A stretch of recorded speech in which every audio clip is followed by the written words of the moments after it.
Guna menekan dan mencegah penyalahgunaan narkotika di kalangan masyarakat, Badan Narkotika Nasional Provinsi Maluku melakukan beberapa kegiatan. Satu di antaranya adalah program pemberdayaan kepada masyarakat. Berdasarkan data Badan Narkotika Nasional Provinsi Maluku, penggunaan narkotika 96% didominasi kaum laki-laki, sementara sisanya adalah perempuan. Dari angka tersebut, 60% pelakunya adalah pekerja swasta.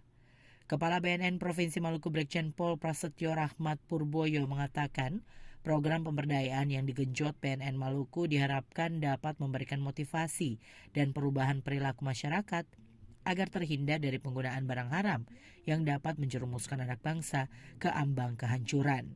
Berdasarkan data di BNN Provinsi Maluku, bahwa pengguna narkotika didominasi kurang lebih 90% oleh laki-laki, dan dari segi umur 25 sampai dengan 44 tahun itu kurang lebih 65% pengguna narkotika.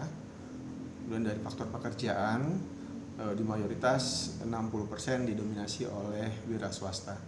Upaya-upaya yang telah dilakukan oleh BNN Provinsi Maluku, kita melaksanakan program P4GN secara kedaerahan khususnya di Provinsi Maluku melalui kegiatan pencegahan dan pemberdayaan masyarakat, kegiatan rehab pasca rehab maupun kegiatan berantas. Kepala BNN Provinsi Maluku Brigjen Pol Prasetyo Rahmat Purboyo menegaskan, program pemberdayaan kepada masyarakat ini diharapkan mampu memberikan efek positif bagi kalangan generasi muda tentang bahaya penyalahgunaan narkotika, sekaligus menjadi mesin penggerak untuk mencapai masa depan yang lebih baik dan bermartabat. Abu Sahubawa, John Rahalo melaporkan.